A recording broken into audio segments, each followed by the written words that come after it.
Magandang araw mga katols, at meron na naman po tayong i-review at saka susubukan.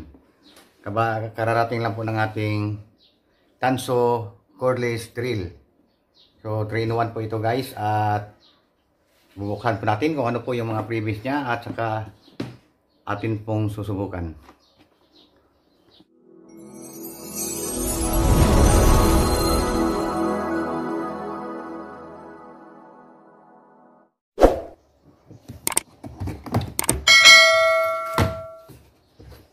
So, ito, meron din po siyang manual dito. Tsaka extension. Baluktot po ito. At ito po yung mga previous niya guys. Meron siyang kasama dito na 15 cell. So, depende lang po yan sa order nyo. Kung gusto nyo ng 10 cell, pwede rin. Meron din akong 10 cell. Papakita ko po sa inyo mamaya. Saka ito, universal din ito na charger. Pwede din ito sa Tanso natin na cordless saw at saka yung sa angle grinder at saka sa impact drill.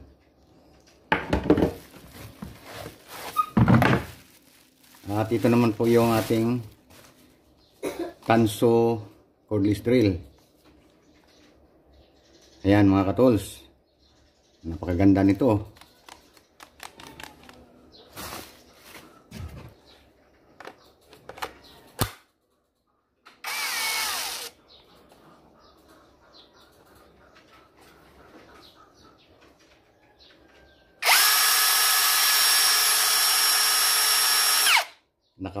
Napaka-powerful ng tinig niya mga katols.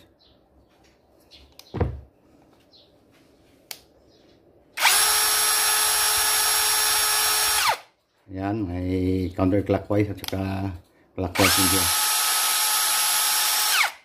At yung speed selector niya ay nakamanual.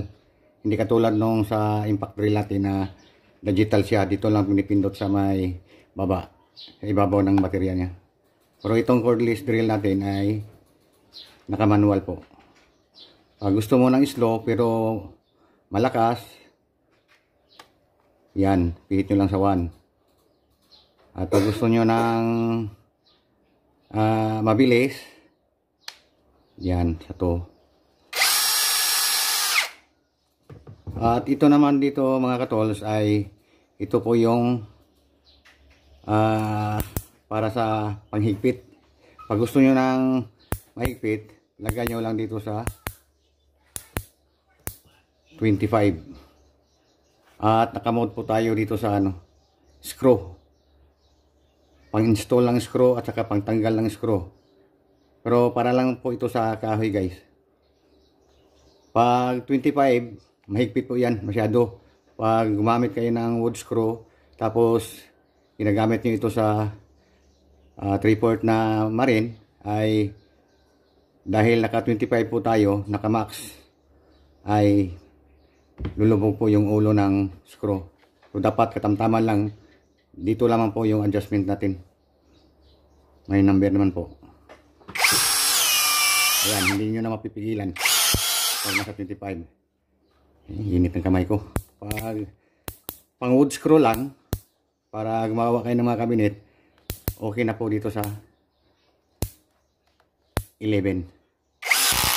Ayan, kusa po siyang magluluwag pag mahigpit na po yung wood screw. Pero pag dito na sa mga 19 or 21, hindi nyo na mapipigilan yan guys pag nandito na sa 25. Ayan, mainit yung kamay ko. Napaka-powerful. Lalo't na pag nilagay nyo yung speed sa 1, nakalugir siya. Grabe. So, katulad ng dati, hindi po tayo kumukuha ng 10 cell. Kunti lamang po yung diferensya ng 10 cell kaysa sa 15. So, mas gusto ko ng 15. Kasi, pang matagalan din po ito na gamit.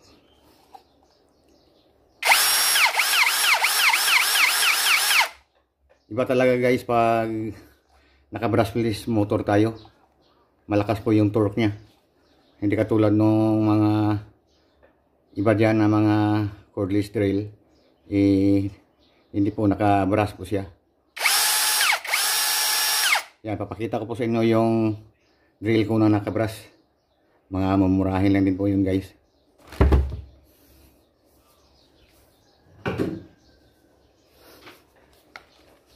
Yan. Ito po yung naka-brush natin na drill. Mahina.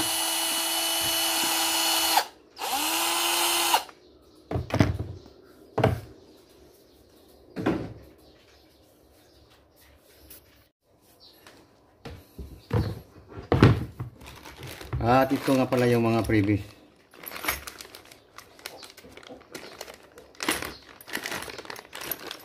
Meron siya rito mga maliliit na socket wrenches. May kasama din siya rito na ano, mga wood screw na may hooks. At ito naman yung mga screwdriver niya. May flat screw at saka star screw. At meron din siyang extension na connector.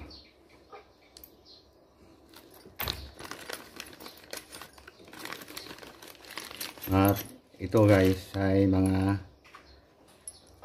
pang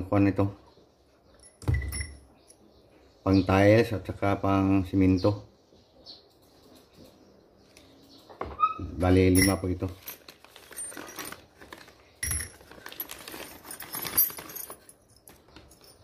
At ito po yung mga bait niya.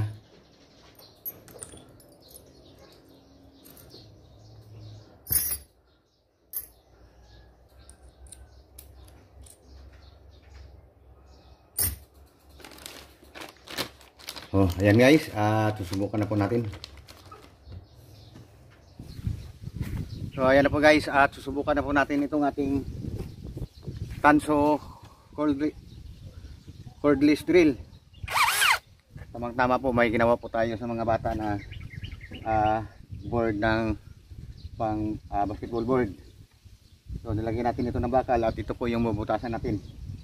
Try natin kung gaano ba ito kalakas at katibay.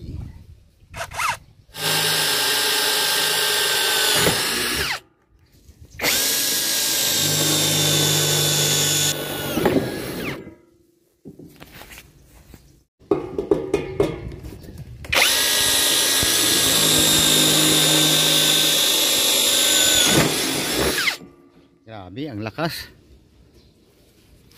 So ito guys, oh. Napaka powerful ito. Parang katulad din ng wired. Pero mas malakas yung torque ng wired kaysa dito. Maliit lang naman kasi ito. Pero palagay ko mas powerful pa ito eh. Hindi nagbababibrate. So butas ulit tayo dito.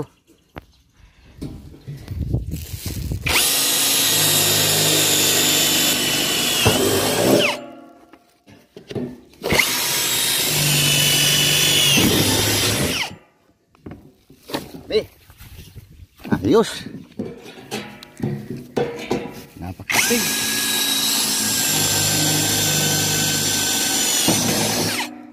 Grabe.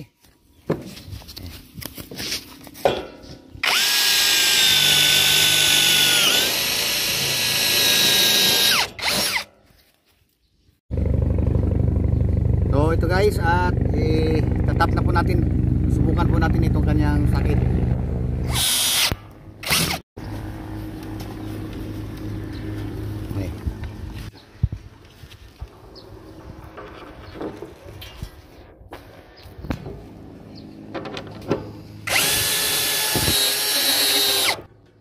Mga ka-DIYers, pag meron tayo na sariling gamit, hindi na tayo magbabayad ng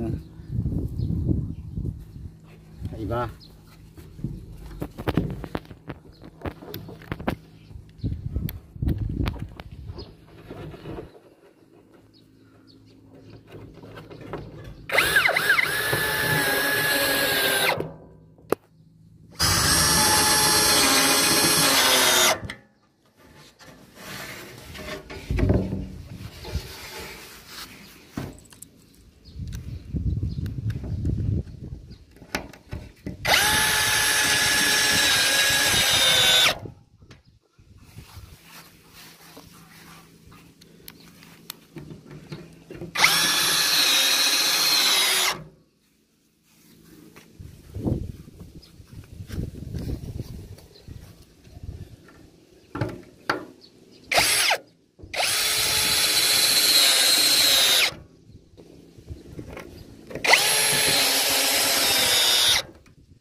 Ngayon naman ay susubukan natin ng walang, hindi natin binubutasan ng drill bit.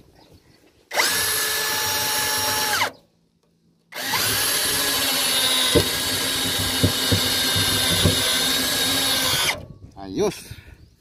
Hindi pwede.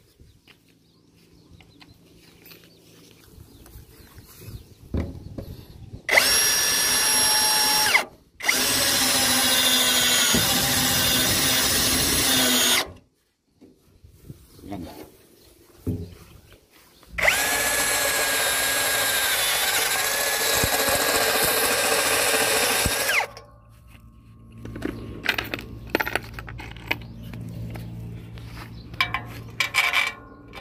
Ayos.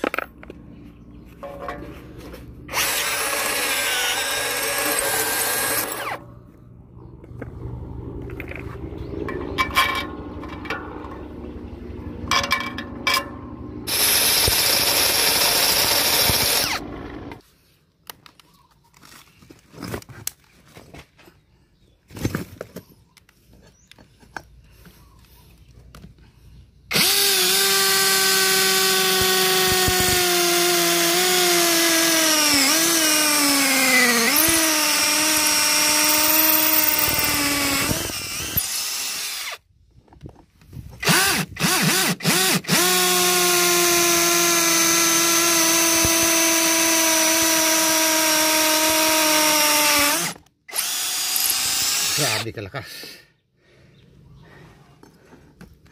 Wah.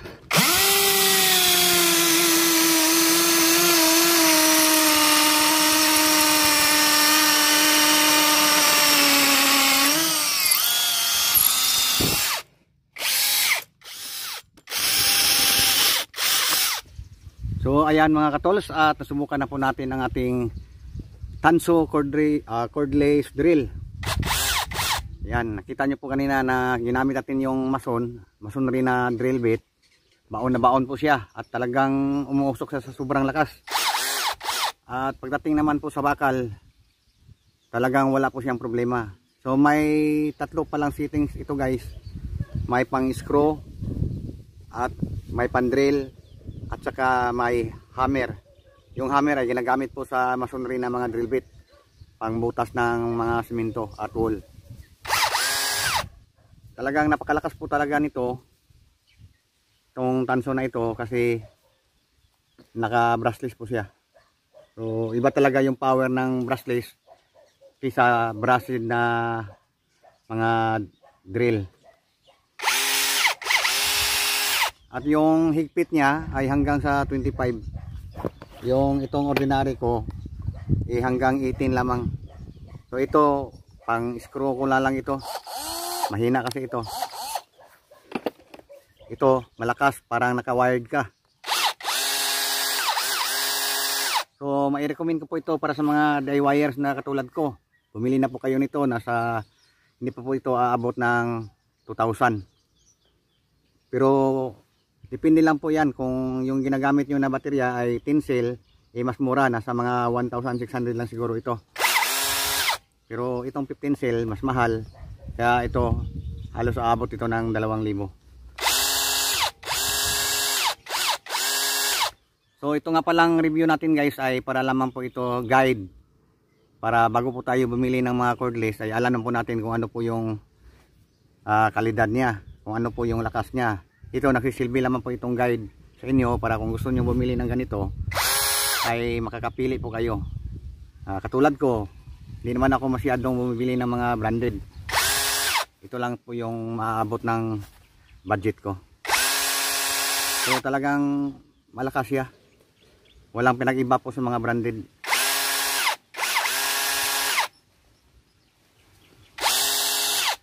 So ayan, hanggang dito na lamang po ang aking vlog. At abangan nyo po sa susunod yung vlog natin. May darating po ako na isang Makita na demolition hammer. Maliit lamang po siya, tamtaman lang po yung laki, pero sa ratings niya at sa mga review na napanood ko ay malakas din daw. So ayan, hanggang sa sunod po na vlog ko, at maraming salamat po sa inyo. Paki-like na lang po yung video natin para ma-recommend po sa ibang mga DIYers. At maraming salamat po.